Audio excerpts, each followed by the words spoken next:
Halo semua, bertemu lagi dengan saya Desman Hidayat.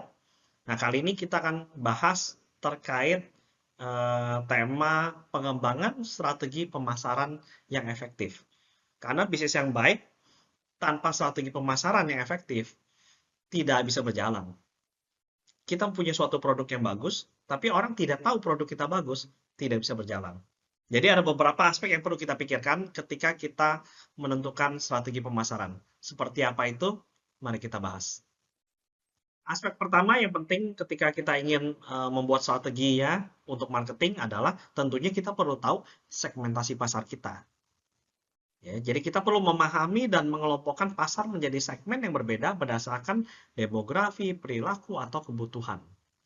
Di video-video sebelumnya juga kita sudah bahas terkait segmentasi pelanggan seperti apa. Nah, itu bisa digunakan. Karena pada dasarnya tidak ada produk yang diciptakan untuk semua orang. Ya, jadi kita perlu spesifik kita, target kita adalah seperti siapa, seperti apa karakteristiknya, itu perlu kita pikirkan supaya bisnis kita bisa berjalan dengan baik.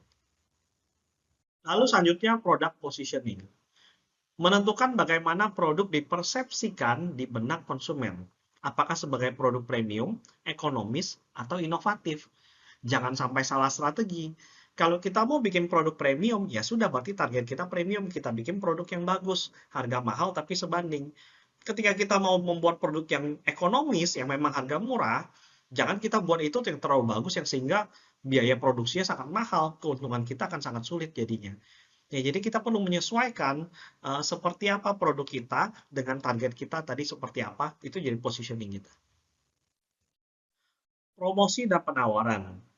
Ini sudah pasti menjadi salah satu bagian yang sangat penting lah, terutama di dalam pemasaran, yaitu menggunakan berbagai metode promosi, seperti diskon, bundling, atau kampanye iklan untuk menarik minat konsumen. Ya, kalau misalnya konsumen udah tertarik dengan kita di awal, maka setidaknya dia tahu produk atau jasa kita. Meskipun ya tidak menjamin ini berarti, oh karena promosi dan penawaran yang sangat baik, berarti seumur hidup akan sangat baik, nggak juga gitu. Tapi setidaknya orang jadi tahu produk kita. Selanjutnya adalah pengembangan produk kita akan seperti apa. Gitu ya. Karena orang akan kembali untuk membeli produk atau jasa kita berulang-ulang kalau misalnya memang produk atau jasa kita bagus. Tapi supaya mereka awalnya tertarik ke kita, perlu ada promosi dan penawaran. Nah, yang terakhir terkait distribusi dan saluran penjualan. Menentukan bagaimana produk atau jasa akan dijual kepada konsumen, baik melalui platform online, retail, atau saluran distribusi lain.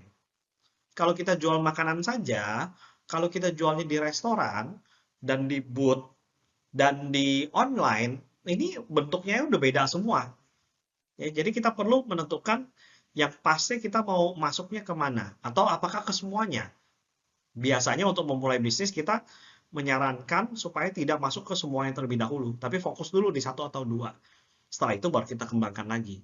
Karena kalau sedang kecil lebih mudah dikendalikan. Tapi kalau udah terlalu banyak, terlalu luas, kadang kita mengendalikannya akan lebih sulit.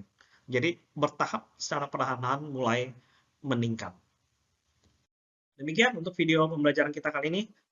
Terima kasih atas perhatiannya. Saya Desman Hidayat. Sampai jumpa.